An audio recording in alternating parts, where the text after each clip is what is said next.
And greetings. Thank you so much for joining me, Ellen Kamai, the Natural Nurse, for another edition of Herbally Yours, right here on the voice of Nassau Community College, 90.3 WHPC.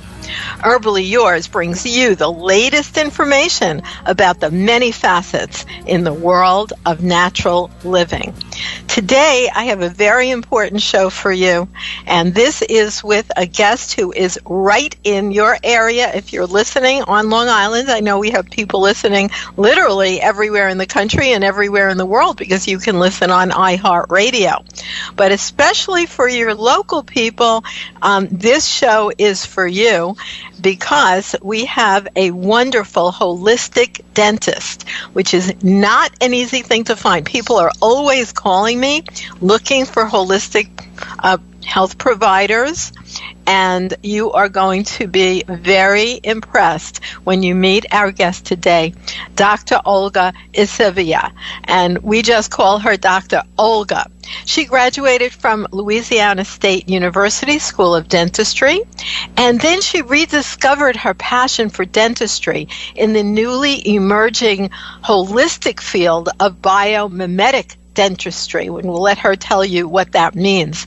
Dr. Olga is also a graduate of the Alan Mandela Perry Center for Biomimetic Dentistry and is one of a handful of dentists, they're hard to find, who believe in nature-driven dentistry. She is strongly committed to conservation and preservation of the tooth structure versus doing things like crowns and root canals, and she'll tell us why. The best way to find Dr. Olga is at her center, which we'll also let her tell you about. You can find it at the Nature's Dental.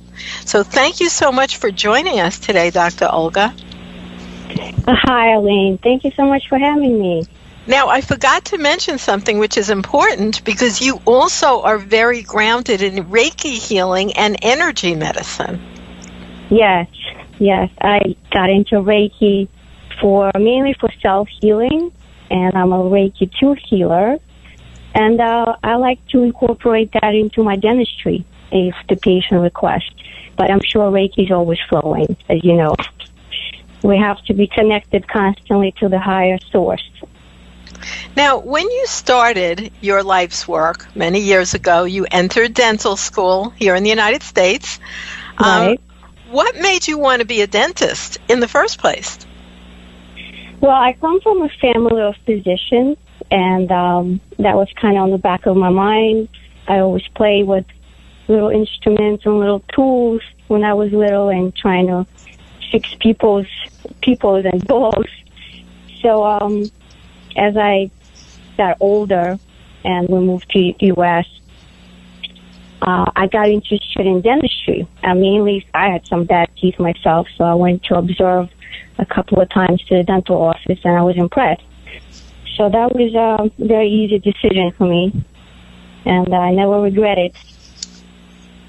So you went through training as a dentist, but of course, in your training, I doubt if, and maybe I'm wrong, if they incorporated many things that you focus on now at Nature's Dental. Right. So as a general dentist, right, I've been practicing for about 10 years. And it's a little personal story. I had some amalgams placed when I did move to U.S. And I ended up with some 3 root canals in the crown down the road as I replaced them with the white fillings. So for 10 years I've been practicing. I got a little disappointed with the dentistry that I was doing and the dentistry that happened in my mouth. And in the search of a better way for myself and for my patients, I started looking into holistic ways and alternative and what exactly all that means. So this is exactly when in 2013 I came across the term biomimetic, and reading one of the articles of Dr. Alex Schwartzman. You actually had him on your show a couple of times as well. And this is when literally the light bulb went on in my head, and I'm like, oh my God, literally jumping up and down and saying, this is exactly what I always wanted to do. I just had no idea how to do it because we're not being taught that. So within the day, I was able to track down the school, the continuing education school that teaches trained dentists to practice this type of way, and it's called biomimetics. So that is so exciting. Now, you and I have been talking, and I know that you know that I know some of the words you've said, but I want you to verify them for the listeners. And first of all, I will just remind them that everyone that you're listening to Herbal Yours on the voice of Nassau Community College, 90.3 WHPC. I'm Ellen Kamai, the natural nurse. And my guest today is Dr. Olga. She is a holistic dentist. And the best thing to write down right now so you can find her later is Natures, with an S, dental.net. naturesdental.net, and she is very easy to get to. It's a little past Huntington. What town exactly is your office in? So yes, we're located in Greenlawn. Okay. So that is part of Huntington. Right. It's easy. It's very easy. It's I work with two other colleagues, Dr. Chitwan Gupta, who graduated from dental school in India, and she rediscovered biomimetic dentistry for herself as well and found home with us. And also Diana Kopach, who got trained and worked alongside with Dr. Alex Schwartzman. So three of us brave ladies practicing green dentistry in Greenlawn. So you can't forget that. Wow, that is fantastic. You should put that on a banner. I love that. I just thought of that. Wow. And last time I was in your office, and I do want to share openly with our listeners that I am also your patient because I have used holistic dentistry going way back in time with such pioneers who you may be familiar with, and they're getting older now, such as Dr. Jay Durek and Dr. Israel Brenner. So you may, in fact, have heard those names. Yeah. And they're not so active anymore, and now you are my dentist, and I'm sharing that openly because you're walking into your office in and of itself is a healing experience.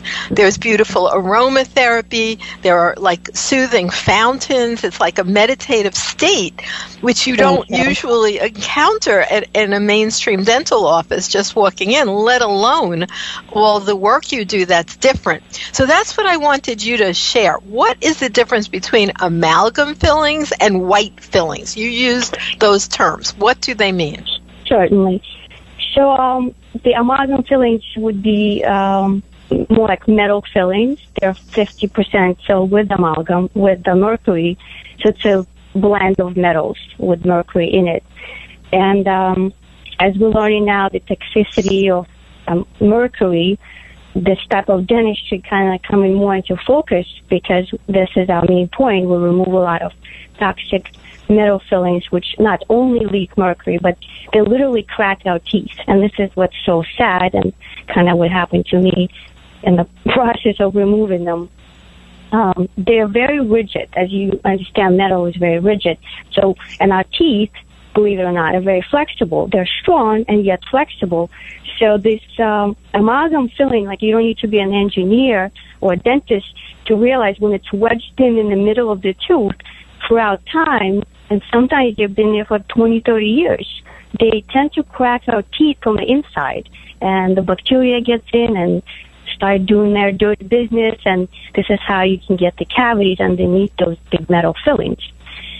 So the type of dentistry that we practice, the biomedic approach, is like a total opposite of the mechanical retentive dentistry, but it's more like an advanced adhesive dentistry. That's the best way to think of it. So it's sort of like a super glue space age technology where we're able to use the white composite material and layer it in a way that would mimic the dentin part of the tooth, which is very flexible, and layer in a different way that will mimic the enamel part of the tooth, which is on the outside of the layer of the tooth. And the densities of those materials honestly are literally mimicking the density of the dentin and enamel, respectively. So this is huge. Once I learned that, I would not want any other dentistry in my mouth. So this is really where I think the future of dentistry is going. And we are right there at the front line. Okay, and now how many dentists are getting involved in this other thought form of more natural interventions, which seem to make so much more sense on an evidence-based level? Correct, and it is very, it is another way of calling it a common sense dentistry because it's really easy to explain. Oh, wait a minute, common sense dentistry. Boy, you're full of great little slogans here. The green women dentists of Greenlawn practice common sense dentistry. That is fantastic. Thank you, Eileen. So what I was going with this, yes, the common sense dentistry, it's there are dentists interested in it, definitely. Each year, our numbers are growing. Not as much for some reason on the East Coast. It is more prevailing on the West Coast and Europe. Some of the European countries like Switzerland and Japan are totally switching the way they're teaching dentistry. So the dentists that graduate from there are not doing any more crowns. Can you believe that? And this is where it's all going, but the East Coast is a little behind with a lot of alternative medicine and dentistry as well. So we can always, anyone can always visit the Academy of Biomedical Dentistry to look up the dentists in the area. I know on Long Island there is at least maybe 5 of us. There are some in New York City as well. But again, it is more prevailing on the West Coast at this point. Yes, so that's the way things usually go, right? You know, the natural progression of development seems to be from the West Coast to the East Coast. But nonetheless, you're right there on Long Island. Now, what about things like ozone? Is that something you use in your office? Yes, so we also utilize ozone, so that's separate from the biomedical approach, which obviously could be combined, but when I did learn all these natural modalities, I figured it's just no-brainer to connect them all under one roof because it's all more natural, and the ozone is just 3 oxygens together, so it's highly disinfectant. So instead of chloride, it's actually more potent than chloride, 1 drop of it. So we use that to put the ozonated water throughout all our units that we use water. So any tin pieces or whenever you get dental cleaning, instead of regular tap water, there's ozonated water that's going through the Cavitron, all the syringes, air water syringes, as well as we use ozone gas to sort of infiltrate the pockets. If you have any periodontal disease, if you have bleeding gums, it does help with oxygenating the tissue. And we also use ozonated oils, which anyone can get and floss and brush with it, which work the same way, helping natural disinfection of the mouth. And welcome back to more right here on Herbally Yours. Thank you so much for joining us. This is Ellen Kamai, the Natural Nurse. You can find me at naturalnurse.com, and you are listening to Herbally Yours. And we're here talking to natural dentist and energy healer, Dr. Olga Isabe. And I'm not sure how we say your last name there, Dr. Olga, but I just call you Dr. Olga. How do you say it? Sure. So the last name pronounced as Isaiva. But either way, I notice all your doctors and even your nurses and the people in your office staff, everyone calls you Dr. Olga. Correct. And of course, you can be found at naturesdental.net. And you were so packed and busy. It used to take months to get into your office, but now you've expanded and you have other dentists working there, so that must make the services more accessible. Correct, yes. We were booked a few months out, so it was really difficult for me physically to keep up, so it was very important to find someone who's sharing the same philosophy, and as you mentioned, it is hard. So when the two dentists reached out to me who share the same beliefs and just as passionate about, saving teeth naturally, not removing any unnecessary tooth structure, and making such a difference in people's lives, because if you think about it, just doing the small restoration the right way the first time around, we are saving so much time and so much money and so much unnecessary time in the dental chair down the road that you just can't put a price on that. And this is very big when we see children, especially, because sometimes they come through and they already been traumatized, and the same tooth has already been revisited a couple of times, and they only had that tooth for a few years in their mouth. So it's very, it's heartbreaking sometimes, and we try to slowly introduce our ways to the parents, to the children, and we do see a big difference in their subsequent care once they come back, and they're less fearful, and they know we're going to try our best to save their tooth without root canal and all that great stuff. Let's talk about root canal, because, I've had several root canals in my life, even though I know there's a lot of discussion about them being negative. That's what came up, and I just went through with them. But both the root canals I have now had to be pulled out anyway. Right. Yeah, it's very unfortunate that I have some root canals, as I mentioned already, as well.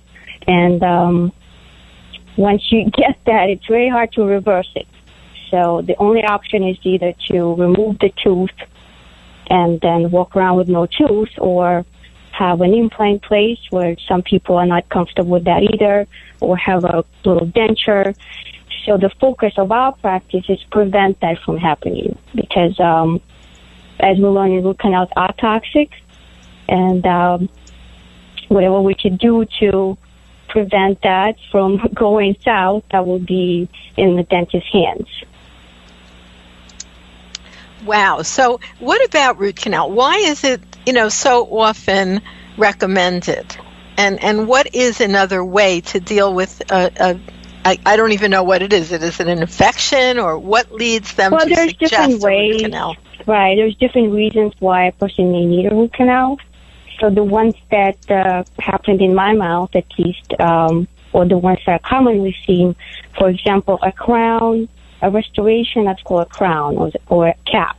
When we do that, we remove so much unnecessary good tooth structure all around. So 360 degrees, the tooth has to be shaved down. So some of this tooth may have been bad, had decay, but some of it wasn't. So the only reason we're removing it is to accommodate the tooth for this cap.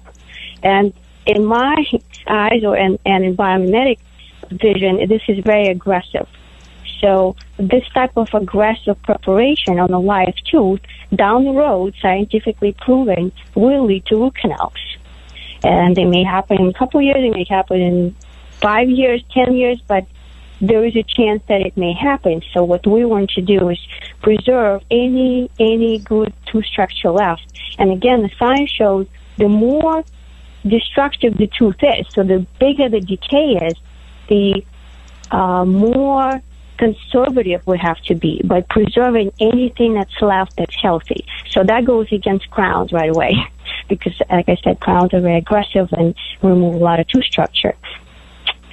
So, like, the crowns may lead to root canals. Another reason someone may need a root canal if they had a very deep cavity, which, that's why frequent visits every 6 months or often or once a year are very recommended, so we can prevent those things from happening. And what happened to me personally was the big amalgam fillings. They were cracking my teeth. So once the dentist replaced it with white fillings, sometimes those cracks keep propagating if they're not properly sealed and filled, and down the road, few teeth need a root canal as well. So that's another tragic thing, but totally preventable if treated properly and the right way. The other thing I did, which I'm very sorry that I did, which was a bridge, because I had one tooth, that I don't remember what went on with it, but then now the other two teeth that were fine got ground down to nothing. So they're gone now too. Right. And I felt like that was so unnecessary. I don't think I really even understood what was going to go on when I walked into that procedure. Right. Well, this is very tricky. When you do have a missing tooth, the bridge is obviously one of the options. But like I said, the bridge is, and like you mentioned, it's 2 crowns. So there's 2 crowns that needs to be filed down and a fake one in the middle. So that would make a bridge. And if the tooth already had an existing crown, that's great. But if you didn't, that means we just filed 2 good teeth for a new crown. And just in my world, it's a little too aggressive. And another term I thought of, a lot of biomimetic, the traditional dentistry also a lot of times called amputational dentistry, because it's similar to, let's say, if you had a finger that was broken and the doctor, or even 4 fingers, they were gone, and the doctor proposed to remove 1 more finger and make you a really nice prosthesis. So it'll look nice, but will it be functional? So that's totally absurd. But in traditional dentistry, that's still a norm. By cutting more tooth structure, we put in a crown over it, and that would be the amputational way of practicing. So what would you do instead, Dr. Olga?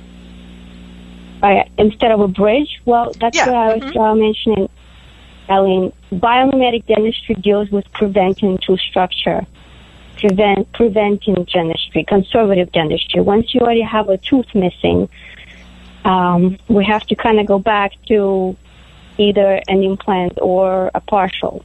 Or if the person does have crowns adjacent to the missing tooth, the bridge is an option. Well, I just want to remind our listeners that you are listening to Herbally Yours on the voice of Nassau Community College, 90.3 WHPC. I'm Ellen Kamai, the natural nurse, and my guest today is natural dentist Dr. Olga from her beautiful location right in Greenlawn, and you can find her at Natures, with an S, naturesdental.net.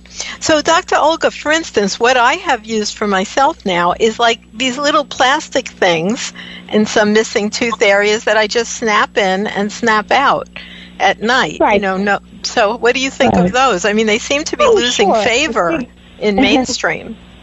I mean, it's a great option. I think talking about flippers or little partials. I guess I don't know the name of them, but they're plastic and you snap them in. Yeah, so they're like little removable prostheses. Yes. And it's a great option. I'm not sure some people may not be comfortable with it. You just never can replace your natural teeth, Eileen. And this is why the dentistry that we practice is it's so important to preserve anything that you can, because once the loss of tooth occurs, it's very tragic, because it's at this point, we don't know any best way to make it work comfortably and visually aesthetic. And implants, again, are so expensive at this point that, some people may not be able to afford it, which will be a great replacement for a tooth loss.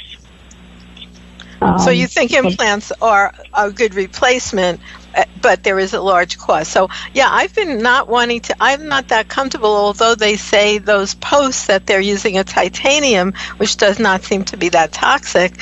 I am not so comfortable with having that drilled in my jaw. Yes, and a lot of people are not, either from point of view of metal. I mean, there are ceramic implants that are coming in as well into the market. Oh, never heard of that. Right. There's also some people are so energy sensitive that they may feel like it will interfere with the meridians, and this is why they may not go for implant as well. Now, you also offer very simple things, let's say, in your office, like toothpaste and mouthwash. How would they be different than conventional? So the best way to use things in your mouth and anything that we put in our mouth is something that should be edible. So that's the same goes like for the skin and the mouth. And what we use is the calcium bentonite toothpaste, which we make in the office, and anyone can make their own. You just have to get a good source of calcium bentonite clay, water, and any essential oils of your choice. So we have peppermint, orange, what else do we have? Peppermint, chocolate. And kids love that flavor, so we put a little drop of chocolate stevia and sweeten the toothpaste that way. And it's very easy to make. You just pour it up, mix it up, and kids love it. Totally edible. It's safe for pets. Well, and, unfortunately, we're kind of running out of time, but I just want one little statement from you. Do I have time for that? I think I don't. Oh, let's see. How do you feel about fluoride, really quick? Fluoride. Well, any holistic dentist usually do not recommend fluoride, just because, again, it's a neurotoxin, and it might even calcify our pineal glands and all that bad stuff that kind of prevents our creativity and development of the children's brain. So definitely not a fluoride. We do use ozone instead for disinfecting of the teeth. Well, thank you so much, Dr. Olga, for all that fantastic information.